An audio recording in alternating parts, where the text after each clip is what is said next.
आज सुनिए सुपरिचित हिंदी लेखिका डॉक्टर संगीता झा जी की लिखी हुई कहानी इचकू पिचकू और मामू।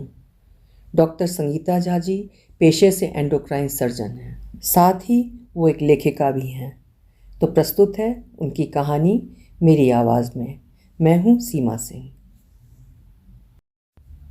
आज सुबह से मैं टीवी के सामने बैठी हुई बड़े गर्व से भारत की बेटियां प्रोग्राम देख रही थी।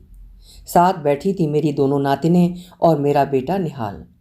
पीछे मेरे अतीत को झकझोरती मेरी वो 3 अजन्मी बेटियां जो बार बार चिल्ला चिल्ला कर कह रही थीं, क्या दोष था हमारा माँ जो आपने कोख में ही मार दिया? बोलो माँ, बोलो। दोनों नातिनें कोरस में चिल्लाईं, व्हाट हैपेंड? नानी आप भी ना सडनली ऑफ हो जाती हैं। शायद ये मेरी अजन्मी बेटियां ही थीं जो अपना बदला लेने आई थीं। क्या कहती उन्हें कि उन्हें सरोजनी नायडू, कल्पना चावला और न जाने कितनी महान महिलाओं की कहानी सुनाने वाली उनकी नानी खुद कितनी कमज़ोर बन गई थी। इन दोनों की नानी न केवल दोस्त बल्कि उनकी स्टोरी टेलर, उनकी हीरोइन थी जो कुछ भी नया फैशन देखती अपनी नानी यानी मुझ पर ट्राई करती। कभी ऊंचा जूड़ा तो कभी बालों का साइड पार्टीशन तो कभी खुले बाल, और मुझे सख्त हिदायत थी कि मुझे सारे दिन ऐसे ही रहना है। दोनों छुटकी इसी रूप में मुझे छत पर भी ले जाती, कभी मैं सायरा बानो तो कभी शर्मिला टैगोर और नहीं तो वैजंती माला। कॉलोनी वाले इस सुपर नानी का माजरा देख मज़ा लेते, कुछ तो मेरी बेटी मनु से इसका जिक्र भी करते। एक पड़ोसन मिसेस मेहरा, जिनके पति मेरे दामाद के साथ ही पोस्टेड हैं, ने मनु से कहा, I hope you will not mind, I think your mom needs some help. तुम समझ रही हो ना? आलोक के मामा शहर के सबसे बड़े साइकियाट्रिस्ट हैं, बोलो तो अपॉइंटमेंट ले दूँ। एक तो बेटी दामाद के साथ रहने और दूसरे अपने निहाल की वजह से मैं सबके गॉसिपिंग का केंद्र थी। मनु ऑफिस से आते ही मुझ पर चिल्लाई, it was not expected from you माँ। इचकू पिचकू तो छोटे हैं, आपको क्या ज़रूरत थी छत पर सायरा बानो बनकर जाने की? पूरा वाक़या तो मनु जानती ही नहीं थी कि इचकू पिचकू दोनों तो सचमुच की 2 देवियाँ थीं जो अपनी नानी और निहाल मामू को खुश करने के लिए कुछ भी कर सकती थीं। वो तो मिसेस मेहरा ने शायद पूरा डांस नहीं देखा जिसमें निहाल की मांग में बीच की पार्टिंग कर बिल्कुल पड़ोसन का सुनील दत्त बना दिया और इचकू बनी किशोर कुमार और पिचकू दूसरा दोस्त। मुझे तो नचाया भी गया। मुझे भी बहुत मज़ा आता था। बरसों की गांठें भी खुल रही थीं और निहाल की ज़िंदगी में भी बाहर आ गई थी। मेरा विवाह वर्ष 1980 में एक सामंतवादी परिवार में सिर्फ मेरे रूप रंग की वजह से हुआ था। पति विदेश से पढ़कर आए थे और एक बड़े बिजनेस एम्पायर के इकलौते वारिस थे। घर में एक सास थी जो कठपुतलियों का खेल खिलाया करती, जिसमें सबसे नई कठपुतली मैं बन गई थी। उन दिनों टीवी भी नहीं था, इससे इस तरह का परिवार मेरे कल्पना से परे था। पति के जीवन में मेरी सासू ने कई अप्सराओं का प्रवेश कराया था। वो शायद बड़े लोगों के शौक हुआ करते थे। मैंने बचपन से एक आम पर कुछ हटकर लड़की की तरह जंजीर वाले अमिताभ तो मेरे अपने वाले विनोद खन्ना जैसे पति के सपने संजोए थे। कॉलेज के फंक्शन में मैं बढ़ चढ़ कर हिस्सा लिया करती थी। सासू माँ एक ऐसे ही फंक्शन में चीफ गेस्ट थीं। उन्हें बस एक कठपुतली मिल गई। घर वाले गदगद, मानो व्हाइट हाउस से रिश्ता आया हो। सोचा न समझा, नसीबों वाली का खिताब दे ब्याह दिया। जैसा कर वैसा भर, ये फिलॉसफी सभी जानते हैं। इसलिए सासू माँ और पतिदेव को घर में लड़की नहीं चाहिए थी। दूसरे की बेटियों को कठपुतली बनाने वालों को एहसास भी ना था कि समय और ज़माना ज़रूर बदला लेगा। उनके किए की सज़ा भगवान ज़रूर दे के रहेगा। पहली बार जब प्रेग्नेंट थी तो सारा घर मेरी तीमारदारी में जुट गया। मैंगो स्टील, कीवी, जो फलों का नाम भी नहीं सुना था, विदेशों से मंगा कर खिलाए जा रहे थे।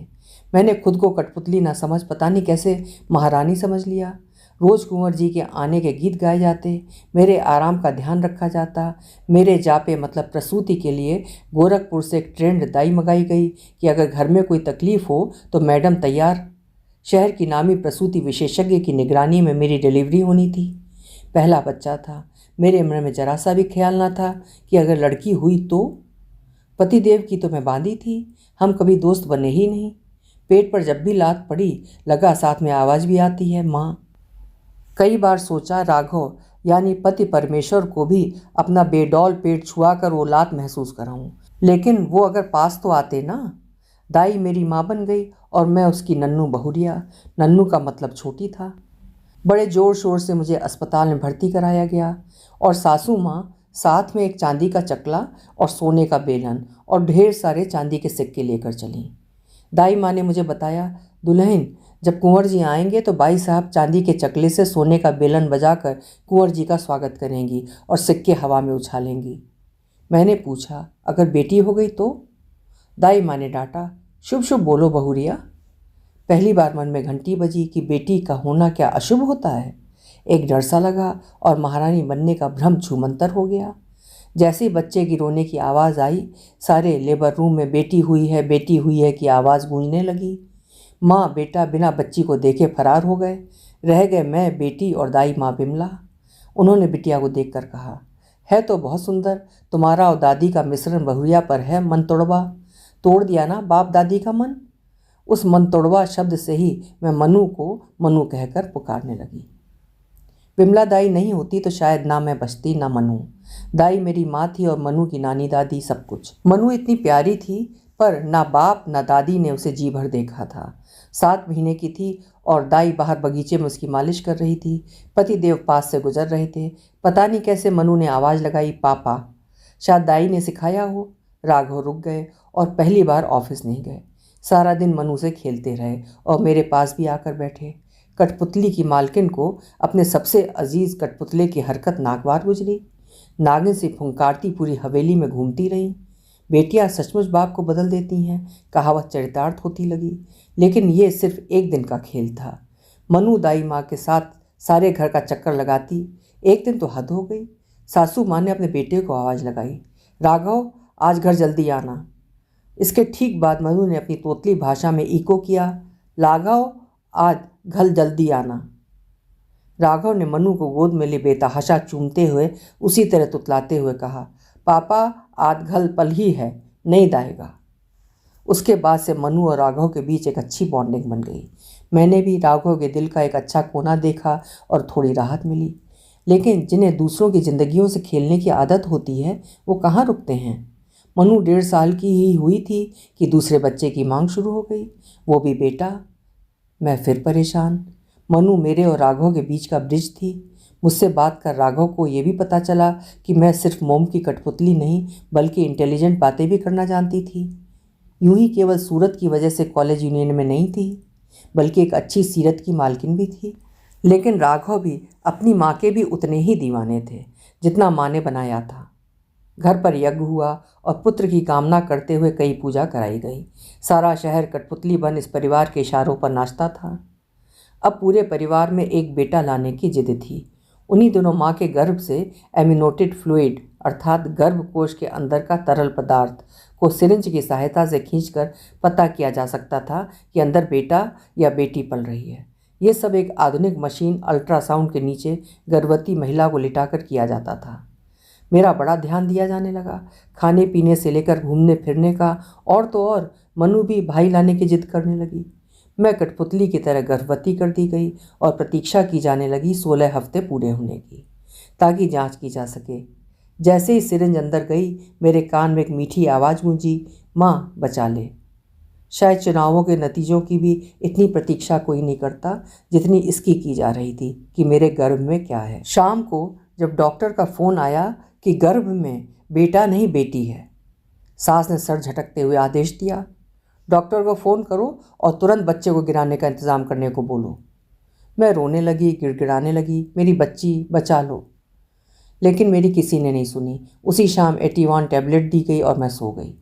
दूसरी सुबह मुझे बड़े शान से, जैसे बकरीद के दिन ज़िबह करने के से पहले बेचारे बकरे को फूल माला पहनाते हैं, ठीक उसी तरह मुझे अस्पताल ले जाया गया।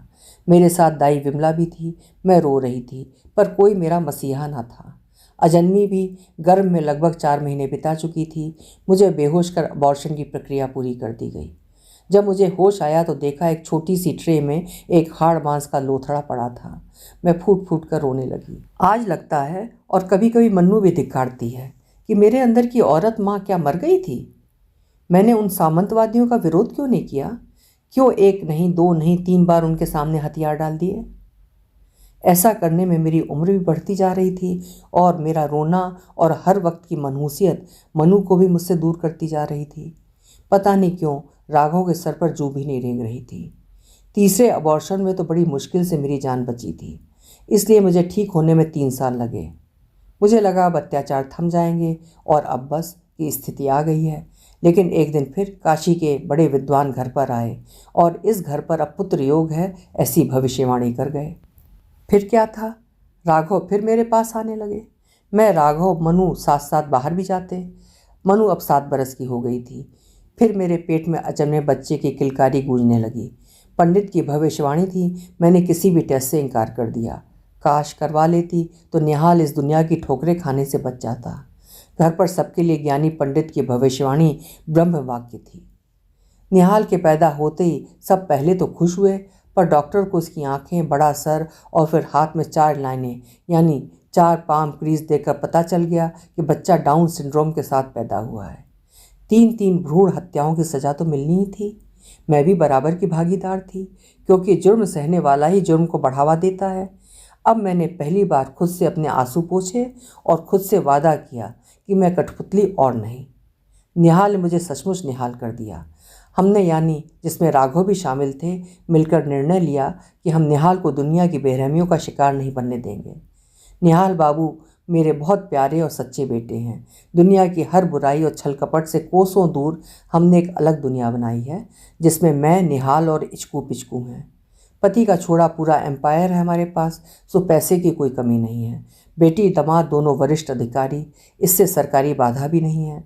हम जो चाहें वो कर सकते हैं।